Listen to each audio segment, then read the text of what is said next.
il faut lui faire confiance et je lui fais confiance. Je pense qu'il ne le protège pas mais xalaat naa ne su fekkee daf koy bàyyi noonu ci njëriñu réew mi rek la mën a doon. te peut-être que su ma nekkoon ci place am peut-être que dinaa am la même attitude.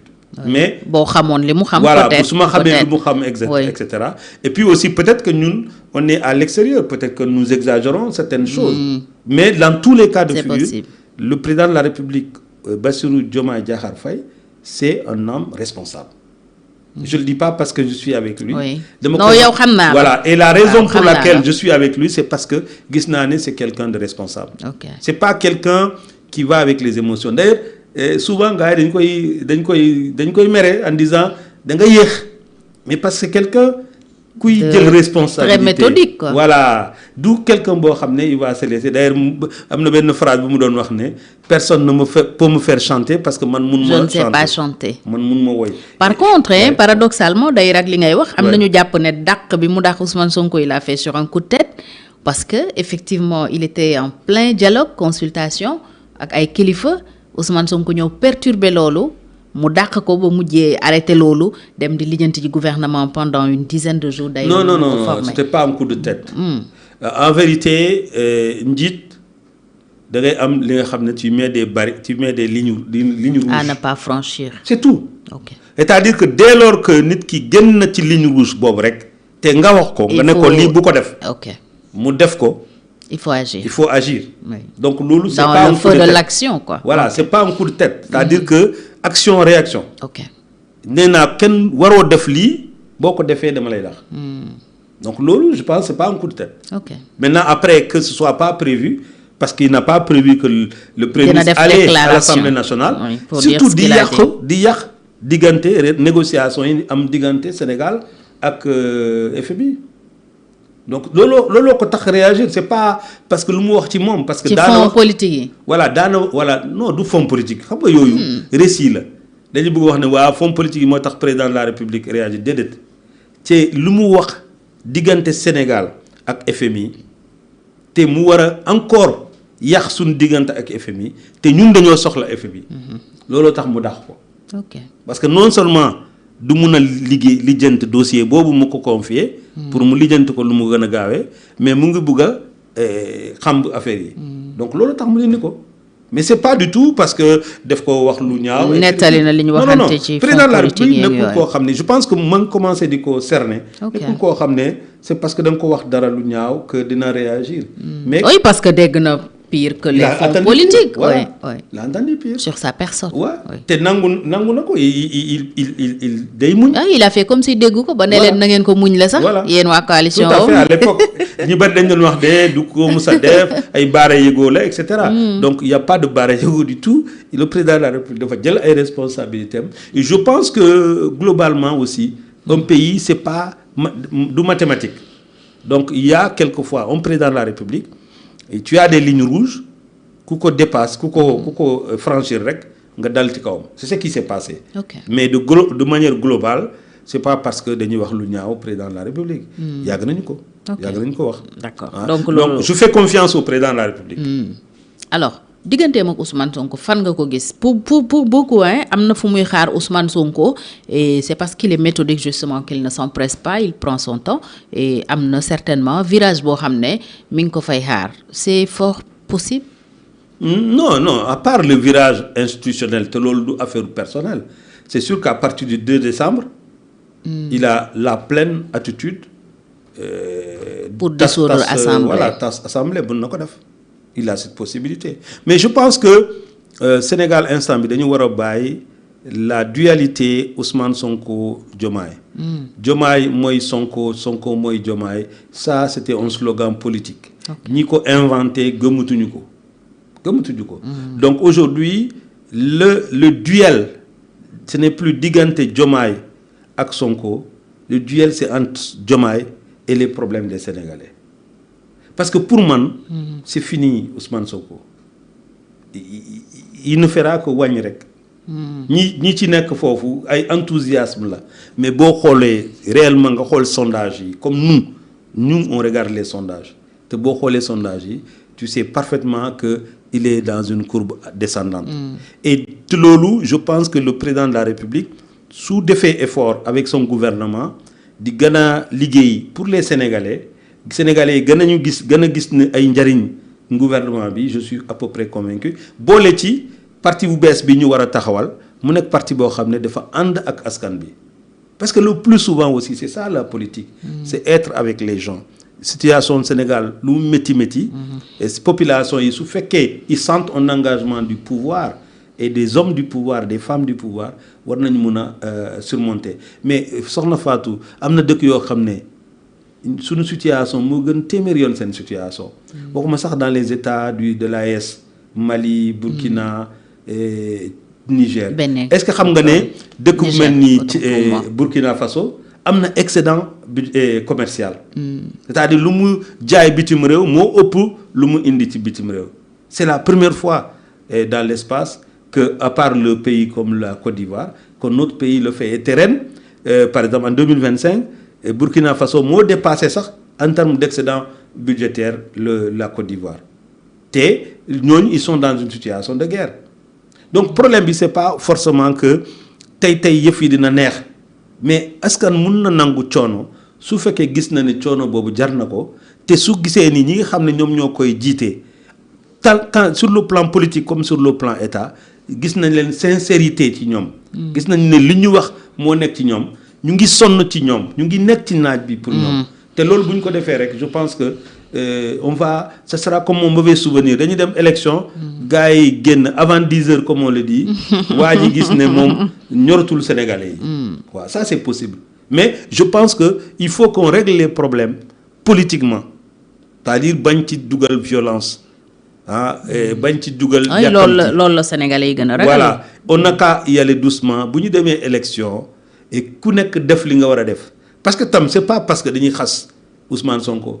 C'est pas parce que dañ koy saboter c'est pas parce que dañ koy saaga parce que dañ koy wax lu ñaaw que moom dina ñàkk élection wala du ñàkk élection mu ngi dépendre tam ci ñi nga xam ne ñooy voté non ñiy voté mais bala ñooñu sax ñi mu jànkonteel parce que sànq bala ñu commencé émission yi maa ngi lay wax ne problème bi am Sénégal instant bi c'est que ça aussi c'est un peu les journalistes aussi très souvent le débat c'est autour de la superstar. C'est toujours Sonko. Mais parce que ñeneen ñi gisuñu leen dégguñu leen. Voilà defuñu waxuñu. Voilà parce que ñeneen ñi bu ñu waxee safuñu kenn. Et dafa mel ni nit nekk désert foo xam ne ndox amu fa à un moment donné dafay gis ce qu'on appelle les mirages. day gis ndox. oui bu yàggee du fa fekk dara. donc tey problème mu xëyu ndaw yi. lan mooy solution lan mooy pexe problème ñàkk ndóol bi nekk ci réew mi lan mooy solution. problème liggéey nga xam ne nit ñu bari dañuy liggéey. mais lu ñu am ci liggéey bi du leen amal njariñ. mënu leen yor oui. donc lu tax loolu am ci réew mi avant ñu def ci dara sax man dëgguma benn politicien en général ñuy expliquer lu tax yooyu am. y a pas d'effort saa yu leen waxee ñu ngi naan il faut connaître l'état mooy lal wala ñu ne la waaw ñu fi nekkoon ils étaient mieux d'accord xam nga maa ngi la ko doon wax léegi.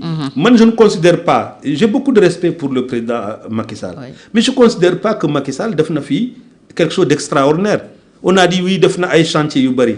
Mais instant bi sunu bor bi dafa jeg daayoo. En dehors du débat sur dette cachée wala loolu. loolu beneen débat la. Mais dafa la constance c'est que c'est pas le gouvernement du président Diomaye Faye. du moom moo créé dette bi. Ils l'ont trouvé ici. Oui. Aujourd'hui, on n'arrive pas à payer cette dette-là. Donc, ça veut dire que doxalin bi ñu amoon jaru fi tiitaru. Ça veut dire que quelque part dëkk bi c'est pas bien géré. Okay. Donc, le défi majeur pour le président de la République ñi ànd ak moom c'est de changer les choses. ñu bañ a di wax ne damay def parti politique pour soutenir le président de la République. Le président de la République a une équipe qui s'occupe de lui, qui le protège. Il a des ministres. Les ministres ont eux-mêmes des conseillers techniques, des directeurs généraux, des porte-paroles. Il faut que le travail dafa am liggéey boo xam ne nouveau parti bu bees bi la loolu la war a def. Et je pense que dinañ ko def mooy faire en sorte que les Sénégalais fépp fu ñu nekk ak ñoom bu ñu amee naxar ñu ànd ak ñoom ci naxar boobu. bu nekkee ci mbégte ñu ànd ak ñoom bég ak ñoom. Mais on ne peut pas continuer dans ce pays-là à toujours dire oui c'est les autres, oui c'est l'étranger, oui c'est les Français, comme souvent ma koy wax man sam bopp. Wala c'est Ousmane Sonko wala ainsi de suite. Non, parce que Ousmane Sonko jógee na primature. Est-ce que situation réew mi mu ngi tane gisuñu ko pour le moment. Moi je suis de la coalition présidentielle. Oui. Dara changé gul, on attend. Des na. Donc ça veut dire que quelque part les vrais problèmes sont là. Sont là, oui, toujours là. Voilà. Donc le défi aujourd'hui mooy comment les hommes politiques aussi bien du pouvoir comme de l'opposition mun nañu toog càmbar jafe-jafe askan bi de voilà lii mooy au moins déjà qu'on nous explique pourquoi on ne parvient pas à vivre de son travail. Lu tax liggéey jàmbaar yi yëpp bu ñu liggéey ba pare bu ñu paree lu ñu am ci liggéey bi du leen permettre ñu faj seen soxla waxuma sax faj seen soxla njaboot.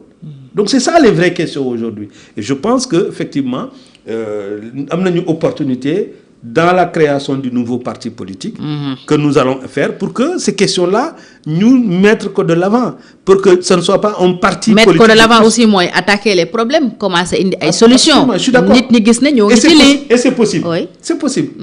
En tout cas man suñu ma déglu ba pare am na yoo xam ne mën nañu ko def. Man j'ai toujours dit l'État du Sénégal waxuma parce que xam nga boo ne emploi. dañuy xalaat woy il faut nga créer industrie man xalaatuma loolu man je pense que l'État du Sénégal war na mën a wàññi son budget de fonctionnement pour recruter des jeunes enseignants, des jeunes policiers, des jeunes médecins, infirmiers, des jeunes pour la sécurité, le nettoiement, l'ordre, la régulation de la circulation. Surtout qu'il y a des déficits partout. loolu war nañu ko mën a def.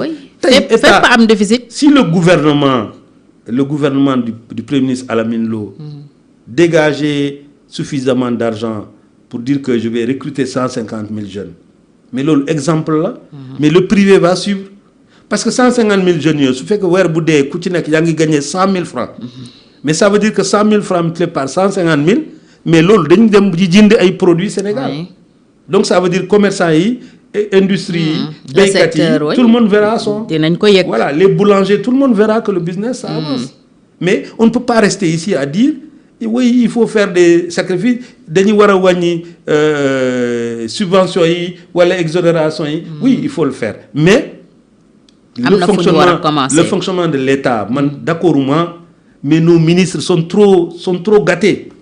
Nos DG sont trop gâtés. Bu ñu voyager fu ñu voyager billet d'avion jusqu'au PCA hein. C'est trop. Il y a trop de privilèges, trop de belles voitures, de voitures de luxe. Yooyu mérité wuñu ko, c'est un pays pauvre. Man je pense que am na auto yu moins cher et yu pratique. Mais qui a dit qu'un ministre ne peut pas prendre une pick-up? Des salaires à coups de millions. Oui. Mais ministre bu nekk mu ngi am un train de vie comme un train de vie d'un prince. Boo demee seen bureau yi ngay fekk mobilier boo xam ne macha allah.